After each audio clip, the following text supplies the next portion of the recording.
En este vídeo vamos a hablar sobre el coaching. Queremos que te hagas una idea de qué es esta disciplina del coaching, de dónde bebe, de qué fuentes bebe y en qué pilares se soporta. Primero vamos a definir qué es esto del coaching. Básicamente os podría decir que el coaching es un proceso en el que hay dos personas, una que es el coach y otra que es el coachee, en el que el coach trata de ayudar mediante preguntas al coachee. Trata de hacerle tomar conciencia de determinadas cosas, trata de proveerle determinadas técnicas, ideas que pueda aplicar en su día a día. Y claro, esto se da, por ejemplo, entre un profesor y sus estudiantes. También trata de ayudarles día a día para que aprendan. Se da entre un jefe y sus empleados. Tiene muchos ámbitos de aplicación esto del coaching. Para definirlo en mayor detalle, vamos a ver de dónde viene. Pues de dónde viene es del mundo del tenis. Allá por los años 60-70 hubo un entrenador, Timothy Galway, que se dio cuenta de que sus deportistas, sus tenistas más exitosos, no eran necesariamente aquellos que tenían mayores competencias técnicas, que daban mejor las voleas o que se movían mejor por la pista, sino que eran aquellos que también sabían gestionar la presión interna que sentían durante un partido, gestionar las relaciones con sus compañeros, con sus rivales. Esto también era un indicador de su éxito. Y entonces él se dio cuenta de que era importante conversar con sus tenistas, mantener una relación cercana, personal, en la que les facilitase a sus tenistas llegar a sus objetivos. Esto nos pasa también en la vida personal. Autores como Talam y Delaner han aplicado el coaching, han llevado el coaching al ámbito personal y se han dado cuenta de que igualmente las personas más felices no son necesariamente aquellas que tienen más dinero o más cosas, no, son aquellas que hacen una buena gestión de sus pensamientos, de sus emociones, de sus relaciones, al fin y al cabo. Esta autora define el coaching de una manera tremendamente amplia. Habla de que el coaching es el proceso que cubre el vacío entre lo que eres ahora y lo que quieres ser mañana. Al fin y al cabo es un proceso de aprendizaje, de entrenamiento, de mejora. Y esto que se aplica en el mundo del deporte, en el mundo personal, también tiene una gran relación en el mundo profesional. También en la empresa hay diversos estudios, diversos autores que afirman que el rendimiento de los trabajadores no está solo relacionado con su expediente académico o con los másters que tengan, sino que está también relacionado con cómo gestionan día a día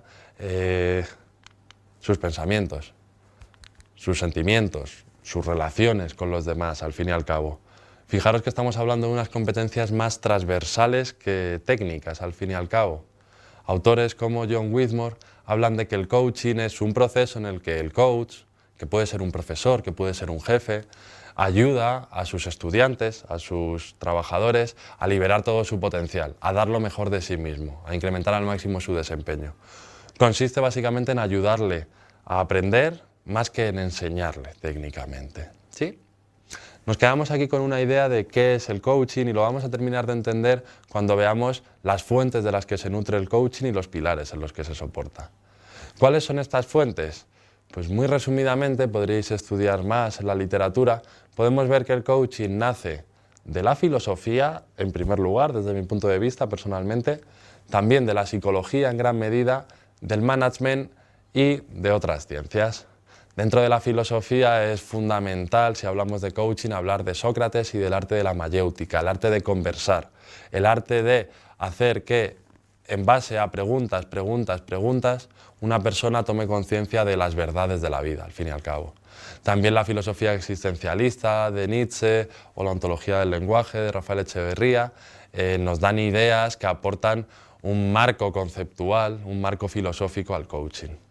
No obstante, he de decir que el coaching se nutre muchísimo de la psicología, de técnicas, teorías, modelos que hablan de cómo funciona el ser humano, cómo nos motivamos, cómo trabajamos día a día, qué sentimos.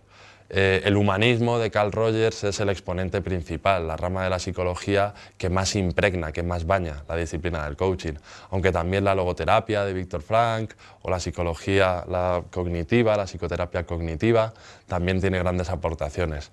Es enorme el elenco de autores como Maslow, Fromm, Bateson, que han hecho aportaciones de interés que hoy día se utilizan en el coaching. Además, el management, ideas sobre la productividad personal, como las proporcionadas por Stephen Covey, ideas sobre la innovación, la creatividad, la inteligencia emocional o la motivación, son otras de las fuentes de las que bebe el coaching.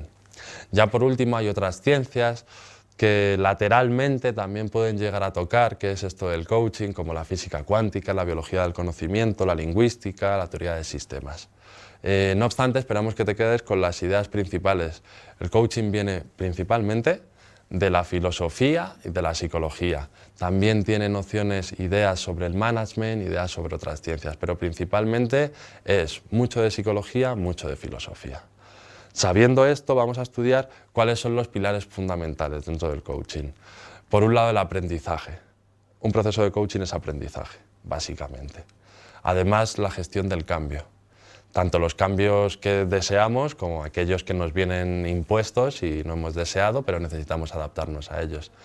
También la constancia es otro de los pilares fundamentales para llevar a cabo un proceso de coaching, para llevar a cabo en tu día a día, contigo mismo, con tus estudiantes, con tus trabajadores. Un proceso de coaching hace falta promover la constancia y además el sentido de la responsabilidad, del que hablaremos ahora en detalle. Si hablamos de aprendizaje, vamos a empezar comentando cuál es el proceso tradicional de aprendizaje de las personas. Como podéis ver en este cuadrante, pasamos desde un cuadrante 1 de incompetencia inconsciente hasta otro cuadrante 4 de competencia inconsciente. Esto se entiende perfectamente a través de un sencillo ejemplo que muchos de vosotros habéis vivido, como por ejemplo el conducir.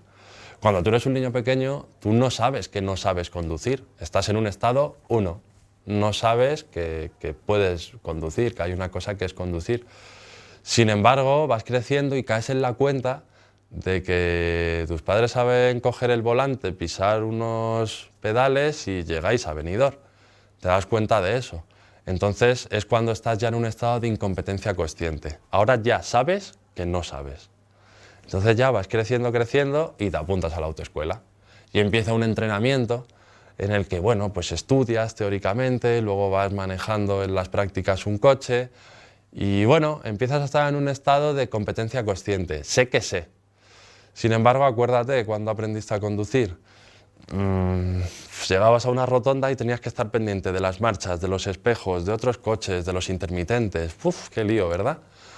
En este estado de competencia consciente sí, sabes que sabes, pero no lo tienes integrado. Necesitas que pase el tiempo, necesitas integrar una serie de hábitos para llegar a una parte de competencia inconsciente. Sé, ¿vale? No sé que realmente sé, lo tengo tan integrado. Y si no, piénsalo.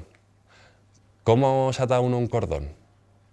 Lo tienes que pensar, ¿verdad? Lo tienes que pensar porque es algo que tienes totalmente integrado, ¿vale? Este es el proceso de aprendizaje por el que pasamos todas las personas al adquirir nuevos conocimientos, nuevas competencias. Y en estos procesos de aprendizaje nos podemos mover en diferentes zonas. Tal y como podéis ver en pantalla está la zona de confort, la zona de aprendizaje y la zona de pánico. La zona de confort es que estás muy cómodo, ¿vale? Estás ante un reto que es muy fácil para ti según tus capacidades. Y la zona de pánico es la contrapuesta. Estás enfrentándote a un reto que te supera. Piensa que en la primera zona, en la de confort, estás cómodo, estás relajado. Y en la última, en la zona de pánico, estás más bien ansioso. Lo importante dentro de un proceso de coaching es llegar a una zona de aprendizaje en el que el reto y el talento estén equilibrados. También otro de los pilares importantes, una vez hemos remarcado lo que es el aprendizaje dentro del coaching, son los procesos de cambio. En pantalla podéis ver el proceso de cambio no deseado y estaréis observando ahora esta gráfica viendo cada uno de los estados. Se entiende muy fácilmente con un ejemplo, que es esto de un proceso de cambio no deseado, un cambio sobrevenido. Imagínate que te deja tu pareja, ¿vale? Si te pasa eso, ¿cuál es la reacción más o menos natural que tenemos las personas? Lo primero es la fase de sorpresa, ¿pero qué me dices? No puede ser. Pasas a la fase ya de negación, ¿qué me dices? No puede ser, esto, pero si estábamos genial. Y luego llegas a una fase de cólera, de enfado, pero ¿cómo puede ser así? Es que ya te vale, es que yo no me merezco esto, es que bla, bla, bla, bla, bla. Te calmas ya un poco y llegas a una zona de negociación. Bueno, pero no podemos intentarlo de nuevo, quedar como amigos, esto. Y cuando ves que no, te pones triste, en el peor de los casos caes en un proceso un poco depresivo y al final sales en la fase de asimilación, pues a vivir, que son 2 días, al fin y al cabo no me voy a amargar. Esto es el proceso de cambio no deseado, y en un proceso de coaching es muy importante, en multitud de ocasiones, acompañar a la persona a través de un proceso de cambio que no ha elegido. Imagínate que en tu empresa, en tu universidad, te cambian de departamento sin haberlo deseado, o imagínate que eres un estudiante y pides una beca Erasmus y tú la esperabas tener pero luego no te la dan. Pues tenemos que gestionar esos procesos de cambio no deseado. No obstante, no siempre todos los vientos que soplan no son favorables. A veces hay vientos también que los elegimos nosotros, que son los procesos de cambio deseados. En esto básicamente es tomar conciencia de me gustaría aprender sobre esto, me gustaría conseguir esto. Después mentalizarte de que quieres hacerlo. Después entrenarte para aprender a hacerlo, para saber. Y por último, hacer, hacer y hacer, que es lo más importante para llevar a cabo un cambio, llevar a cabo acciones. Para llevar a cabo este tipo de cambios deseados hace falta constancia, mucha constancia, trabajar día a día, sembrar hábitos. Al fin y al cabo, los hábitos se crean, los vamos creando día a día. Hoy día tendrás hábitos que ya ni recuerdes cómo los has creado. ¿Y cuáles son las claves para crear estos hábitos? Pues hacerlo de manera frecuente, que para ti sea motivante y que notes un progreso, una uniformidad. Que notes al fin y al cabo que está sirviendo de algo el hábito, que a lo largo del tiempo se va solidificando, puedes repetirlo varias veces. Esto es como apuntarse al gimnasio el 1 de enero. Pues si te apuntas el 1 de enero, pero luego vas una vez al mes, si no te apetece y no tienes ganas, no estás motivado, no notas ningún cambio, lógicamente, pues no va a ser muy motivante, no vas a seguir, ese hábito no va a asentarse. Para asentar los hábitos es importante seguir estas recomendaciones que te hemos propuesto. Además, para llevar a cabo un cambio, para ser constante, es necesario ser también responsable. Pensar también la responsabilidad en el sentido etimológico de la palabra. La responsabilidad es la habilidad para responder ante situaciones de nuestro entorno. Y nos gusta poner esto en pantalla, esta imagen que es el símil del pistolero. ¿Por qué? Es habitual en procesos de coaching que hemos tenido la oportunidad de hacer con estudiantes o con trabajadores, pues que un estudiante te diga es que esta asignatura la he suspendido porque este profesor me tiene manía, porque es que esta asignatura justo es muy difícil, es que nuestra escuela cada vez es más exigente y además hacen muy mal los apuntes y no te queda claro y... Bueno, sí, excusas, excusas, excusas. Al fin y al cabo, que el profesor te tiene manía, que la universidad es muy complicada. Cuando haces esto, ¿cuántos dedos te están apuntando a ti? Te están apuntando 3 dedos. Tú eres responsable de tus resultados académicos, tú eres responsable de tus resultados profesionales. Por supuesto hay condicionantes externos de otras personas o del sistema que pueden ir en nuestra contra, pero bueno, ahí es donde se ve también a las grandes personas. Nuestra idea es trasladarte que dentro del coaching, dentro de la vida al fin y al cabo, si uno se responsabiliza de las situaciones que está viviendo, es más fácil que pueda tomar acciones para solucionarlas. Estos son principalmente los pilares que soportan el coaching. Aprender, aprender y aprender, llevar a cabo cambios o adaptarte a cambios, ser constante y ser responsable. Estas ideas que te hemos provisto tienen una aplicación en tu vida personal, en tu vida académica, también si eres trabajador en tu vida profesional, en tu vida como profesor universitario. Es importante incorporar esto e ir aprendiendo otras técnicas de coaching. Esperemos que este vídeo te haya resultado interesante, que tengas una noción más clara de lo que es el coaching y que puedas ver otros vídeos en los que aprenderás técnicas de directa aplicación en tu día a día. Muchas gracias.